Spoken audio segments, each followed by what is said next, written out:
अब नादरीन, इमरान खान साहब की रिहाई तो इन्हें करनी पड़ेगी, ये जो मर्जी कर ले। आज नहीं करनी पड़ेगी, कल करनी पड़ेगी।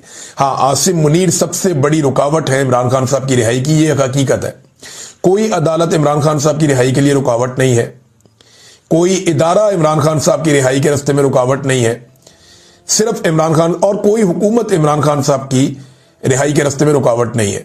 सिर्फ आसिम मुनीर साहब इमरान खान साहब की रिहाई के रास्ते में रुकावट है, और ये चंद लोग हैं जो रिहाई नहीं होने दे रहे, वरना इमरान खान साहब रिहा हो जाते अब तक। कोई कानूनी नुक्ता नजर से तो उनको कैद में रखा नहीं हुआ। ये तो उनके बदतरीन मुखालिफिन कहते हैं इमरान खान साहब के, पूरी दुनिया में हर जगह पे वो कहते हैं कि जनाब इमरान खान जो है वो इसलिए जेल में नहीं है कि वो गुनाहगार है, वो इसलिए जेल में है कि एस्टेब्लिशमेंट से उसकी लड़ाई है। और आसिम मुनीर नहीं छोड़ेंगे इमरान खान को, लेकिन छोड़ना तो पड़ेगा, ये आज नहीं तो कल छोड़ना पड़ेगा। और ये मुझे ऐसा लगता है कि आनन फानन सब होगा और उन्हें छोड़ना पड़ जाएगा। और 2024 के इलेक्शन में जिसने गंद मारा है ना 2024 के इलेक्शन में, उन सब का एहतसाब होगा, उन सबको एक दिन जवाब देना पड़ेगा। ये जितने अफसर हैं या सरकारी मुलाजिम हैं जिन्हें बड़ा शौक है ना सियासत करने का, ये सारे आपको मुस्तकबिल में रायवंड के बाहर या बिलावल हाउस के बाहर बैठे हुए आपको नजर आएंगे, और इनकी कोई औकात रह नहीं जाएगी। आज यानी आप अंदाजा कर दें इमरान खान को इर्रेलीवेंट करते करते ये कहां पहुंच गए। आज अब तहरीके तहफ़्फ़ुज़ आईन पाकिस्तान वाले पंजाब जाना चाह रहे, उन्होंने जीटी रोड के रास्ते जा रहा है। 4 साल गुजर गए इनको रिजीम चेंज ऑपरेशन किए हुए, लगभग 4.25 साल हो गए। 4.25 साल के बाद आज भी इनकी औकात यह है कि इन्हें पूरे पंजाब में क्रैकडाउन करना पड़ता है कोई भी पॉलिटिकल एक्टिविटी शुरू होने से पहले। ये अब तक लोगों के दिल में जगह नहीं बना सके, ये अब तक लोगों के बीच में पेनिट्रेट नहीं कर सके, इनकी औकात ही नहीं बची, ये कर ही नहीं पाएंगे, इनसे होगा ही नहीं, और ये नहीं कर पाएंगे। ये सबको समझ आ गई है, इनके जाने का वक्त है। आप समझें, आप ये आज नहीं तो कल चले जाएंगे, क्योंकि एक चीज भी ये नहीं संभाल सके इस मुल्क की। यानी जिन लोगों को लाया गया जाली फॉर्म 47 के ऊपर, वो लोग बिल्कुल नालायक, निकम्मे और नखट्टू साबित हुए, नाअहल साबित हुए। वो वैसे तो इलेक्शन नहीं लड़ सकते थे, पब्लिक में भी फारिग हो गए, लेकिन उन्होंने कोई एक काम करके नहीं दिया इस मुल्क के अंदर, अवाम के अंदर वो थोड़ी सी भी जगह नहीं बना पाए। इमरान खान साहब ने जेल से बैठ के एक शख्स को कहा कि ज़हनी मरीज है, पूरा निजाम साबित करने पे तुला हुआ है कि हां वो वाकई ज़हनी मरीज है। रोजाना कोई ना कोई ऐसा काम कर देते हैं जिसमें पूरा निजाम ये गवाही देता है कि इमरान खान ने जेल से बैठ के जो कहा वो ठीक कहा। यानी कभी DGISPR की प्रेस कॉन्फ्रेंस, या तो क्या कोई बनता है, आप उठ के सियासी प्रेस कॉन्फ्रेंस कर रहे हैं और अजीब तरीके की आपकी बॉडी लैंग्वेज है जो किसी प्रोफेशनल सोल्जर की हो ही नहीं सकती। कभी इंडिया में देखा आपने किसी को ऐसे प्रेस कॉन्फ्रेंस करते हुए? कभी बांग्लादेश में देखा किसी फौजी को ऐसे प्रेस कॉन्फ्रेंस करते हुए? कभी आपने अमेरिका में, यूरोप में, बर्तानिया में, इवन आपने कभी यहां पे ईरान के अंदर देखा है ऐसी प्रेस कॉन्फ्रेंस करते हुए? कोई डेकोरम होता है, कोई रिस्पेक्ट होती है, कोई एक सोल्जर की बॉडी लैंग्वेज होती है। आजरबाईजान की मिसाल ले लें, आप दुनिया के किसी मुल्क की मिसाल ले लें, कहीं पे आपको इस किस्म का कोई फौज का तर्जुमान आपको प्रेस कॉन्फ्रेंस करता हुआ नहीं दिखेगा जैसी प्रेस कॉन्फ्रेंस ओपन पाकिस्तान के अंदर हो रही है। बहरहाल ये टके का काम नहीं कर सके, और अब एक दूसरे पे मड स्लाइडिंग, यानी हम तो गंदे हो गए, दूसरों को भी गंदा करो। और दूसरों को गंदा करने का सबसे आसान तरीका यह होता है कि उसको फंसाओ। कल DGISPR ने कहा कि तालिबान से उन्होंने गिला किया, TTP से, कि वो PTI के ऊपर अटैक क्यों नहीं करते। वो PTI ने बताया जी हमारे दर्जनों लोग शहीद हो गए। उन्होंने रिकॉर्ड निकाल के सामने रख दिया कि ये अपना रिकॉर्ड दुरुस्त कर लें आप। इमरान खान साहब का ट्वीट आता है कल रात को 11 बजे, जो मैंने आपको सुबह वाले वीलॉग में पढ़ के सुनाया। रात को 11 बजे इमरान खान साहब का ट्वीट आता है, और 11 बजे उनका ट्वीट आने के ठीक चंद मिनट के बाद आज सुबह जो समाअत होनी थी अडियाला जेल में तोशाखाना 2 केस की, वो मुलतवी कर दी जाती है।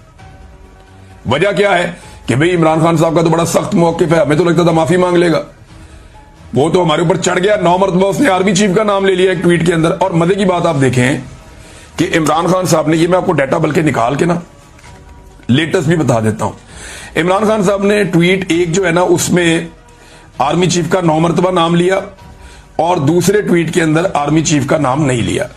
अब आप लोगों का अंदाजा करें कि लोग आज कहां खड़े हैं कि जिस ट्वीट में इमरान खान साहब ने आर्मी चीफ को मुखातिब किया, वो 33,000 मरतबा रीट्वीट हुआ है, 33,000 मरतबा। और दूसरा जिसमें इमरान खान साहब ने आर्मी चीफ को मुखातिब नहीं किया, वो 23,000 मरतबा रीट्वीट हुआ है। जिसमें आर्मी चीफ पे उन्होंने बात की, वो 33,000 मरतबा, यानी 10,000 मरतबा ज्यादा जिसमें तनकीद आर्मी चीफ पे हुई है, लोगों ने उसको ज्यादा फैलाया। और जिसमें अली अमीन को कहा है कि आओ और आकर मुझसे मिलो, उसको इतना नहीं किया। तो उसके बाद यही होना था, इन्हें लगा कि अब इमरान खान साहब का केस लगेगा, दोबारा तनकीद करेंगे और बहुत नेक्स्ट लेवल पे चले जाएंगे। लिहाजा इन्होंने समाअत ही मुलतवी करवा दी अदालत के अंदर रात को 11 बजे के बाद। इसका मतलब यह है कि ट्विटर पे आने वाले एक ट्वीट की वजह से इमरान खान साहब के केस की समाअत मुलतवी हुई है। ये रिकॉर्ड का हिस्सा बन रही है चीजें, इनसे कभी कोई भाग नहीं सकेगा, ये याद रखना पड़ेगा। अली अमीन गंडापुर साहब ने कुछ संजीदा कोशिश नहीं की इमरान खान साहब से मिलने की अभी तक, और उनके भाई ने क्लेम तो किया कि उन्होंने संजीदा कोशिश की है, लेकिन की नहीं। सीरियस बात तो यह है कि उन्हें संजीदा कोशिश करनी चाहिए, सुप्रीम कोर्ट भी जानी चाहिए, हर जगह जाके उन्हें जोर लगाना चाहिए। देखें ना, मिर्जा अफरीदी का लाहौर वाला जो फार्म हाउस है, वहां पे ये पूरा काफिला लेकर पहुंच गए, लेकिन आज तक अडियाला जेल तक वो काफिला नहीं पहुंच सका। यही वो काफिला निकलता है, रावलपिंडी इस्लामाबाद को क्रॉस करता है और लाहौर पहुंच जाता है, लेकिन वो काफिला रावलपिंडी में मौजूद अडियाला जेल तक नहीं पहुंच सकता।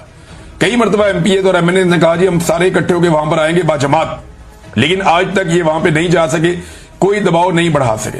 मैं आपको ये शर्तिया कहता हूं कि अगर अली अमीन गंडापुर साहब चाहें कि इमरान खान साहब से उनकी मुलाकात करवाई जाए, तो 48 घंटे बहुत ज्यादा है, उससे पहले मुलाकात हो सकती है। बड़ी तगड़ी पार्टी है, बहुत लोग हैं, अगर वो चाहे तो 48 घंटे के अंदर मुलाकात कर सकता है अली अमीन गंडापुर। लेकिन मुझे नहीं लगता कि वो इमरान खान साहब से मुलाकात करने में संजीदा है। देखें ना, जो संजीदा थे उनकी मुलाकात हो गई। अलीमा खान ने कई महीने जोर लगाया, बार बार गिरफ्तार हुई, बार बार हिरासत में लिया गया, उनको तशद्दुद का निशाना बनाया गया, उन्हें तकालीफ दी गई, लेकिन वो डटी रही, उसकी मुलाकात हो गई। अली अमीन गंडापुर इससे 10% भी एफर्ट करते तो मुलाकात हो जाती, लेकिन मुझे नहीं लगता कि वो इमरान खान साहब को इस वक्त शायद फेस करना चाह रहे हैं। हाँ, मजबूरन उन्हें करना तो पड़ेगा अब आने वाले दिनों में। नाज़रीन, पब्लिक अकाउंट कमेटी जो है, वहां से जो चेयरमैन है जुनैद अकबर साहब, उन्होंने भी इस्तीफा दे दिया। पाकिस्तान तहरीक इंसाफ के बाकी लोगों ने भी कायमा कमेटियों से इस्तीफे दे दिए इमरान खान साहब के कहने के ऊपर। और ये एक बड़ा फैसला है इमरान खान साहब का कि सिस्टम की जितने बेनिफिट्स हैं वो छोड़ दिए जाएं। तो नाजरीन, ये तो इंटेंसिटी बहुत बढ़ गई है। अली अमीन गंडापुर साहब के हवाले से मुझे इत्तला ये मिली है कि इमरान खान साहब ने इससे भी ज्यादा सख्त बातें की है, और जिन लोगों की मौजूदगी में बातें की हैं वो कंफर्म भी कर रहे हैं।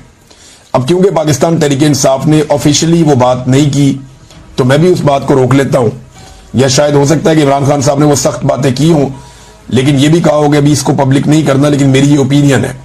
तो अली अमीन गंडापुर साहब के हालात बहुत पतले हैं, पार्टी के अंदर भी कारकुनान भी उनसे नाराज है, और पार्टी के अंदर उनकी फ्रस्ट्रेशन नजर भी आ रही है। अभी एक आधी और भी ऑडियो हुई थी, किसी को गालियां वालियां दे रहे थे, तो वो किसी के साथ भी। और अली अमीन गंडापुर के अंदर एक फ्रस्ट्रेशन, एक गुस्सा और एक तकब्बुर भी दिखाई दे रहा है। ये जो तकब्बुर होता है ना, ये बड़ी खौफनाक चीज होती है। जब भी कभी आप गरूर करते हैं, तकब्बुर करते हैं, तो ये अल्लाह रब्बुल इज्जत को पसंद नहीं होता, तो फिर इंसान के जवाल का आगाज हो जाता है। बहरहाल, इमरान खान साहब ने ताबड़तोड़ किस्म के अटैक किए। 9 मरतबा इमरान खान साहब ने अपने इन 2 ट्वीट्स के अंदर आसिम मुनीर का नाम लिया। ट्वीट के 2 हिस्से ना, एक पहला और एक दूसरा। जो पहला हिस्सा है उसमें 9 मरतबा इमरान खान साहब ने आसिम मुनीर का नाम लिया। अब पाकिस्तान तहरीक इंसाफ में जो एक सोच पैदा हो रही थी कि हम मफामत करेंगे, ये करेंगे, वो तो वाड़ दी इमरान खान ने। तहरीक इंसाफ की लीडरशिप कहां है? बाहर है। तहरीक इंसाफ की लीडरशिप कहां है? अपने घरों में। तहरीक इंसाफ की लीडरशिप कहां है? कोई असेंबलियों में, कोई सेनेट में। तहरीक इंसाफ की लीडरशिप कहां है? एक सूबे में उनकी हुकूमत है। तो वो इंजॉय करने के बावजूद वो डरे हुए हैं एस्टेब्लिशमेंट से और मफामत करना चाहते हैं। और एक आदमी जो जेल में है और बदतरीन जेल काट रहा है, रोजाना मार खा रहा है, ज़हनी और जिस्मानी टॉर्चर सह रहा है, और ये टॉर्चर ही है जिस तरह उसको रखा गया इस उम्र में इमरान खान साहब को। तो इन सारी चीजों के बावजूद, अपने खानदान को गिरफ्तार करवाने के बावजूद, बार बार बहनों की गिरफ्तारी होने के बावजूद, चादर और चार दीवारी का तकद्दुस बार बार पामाल होने के बावजूद, अपनी जान को खतरा होने के बावजूद, वो आदमी डटा हुआ, वो कहता डील नहीं करनी इनके साथ ऐसी तैसी। हाँ, मैं माफ कर दूंगा लेकिन माफी नहीं मांगूंगा। ये जनाब इमरान खान साहब है, और इससे ये पता चलता है कि इमरान खान साहब आज कहां खड़े हैं। वो जिन लोगों को माफियों का बड़ा शौक था ना, उन लोगों की अच्छी खासी अब तसल्ली हो गई होगी, और उनको आइडिया हो जाना चाहिए कि इमरान खान साहब की सोच क्या है और वो मामले को किस तरफ लेकर जा रहे हैं। अली अमीन साहब के बारे में बड़े सख्त अल्फाज थे इमरान खान साहब के, लेकिन क्योंकि पाकिस्तान तहरीक इंसाफ ने भी इस बारे में कोई फैसला नहीं किया कि ये बात बाहर लानी है या नहीं लानी, लेकिन कुछ जर्नलिस्ट हैं उन्होंने रिपोर्ट भी किया। जुबैर अली खान साहब ने रिपोर्ट किया, उन्होंने यहां तक रिपोर्ट कर दिया कि अली अमीन आसिम मुनीर और एस्टेब्लिशमेंट वगैरह के साथ मिलकर कोई पाकिस्तान तहरीक इंसाफ को तोड़ना चाहते हैं, ऐसी चीज भी उन्होंने रिपोर्ट की। लेकिन मेरी इतला के मुताबिक काफी सख्त बातें हैं जो अली अमीन के बारे में इमरान खान साहब ने कही, और ये कोशिश भी नहीं करते इमरान खान साहब को जाकर मिलने की। इन्हें डर है कि इमरान खान साहब पता नहीं इनके बारे में कोई बहुत सख्त फैसला कर लेंगे। तो एक तो नाज़रीन ये है।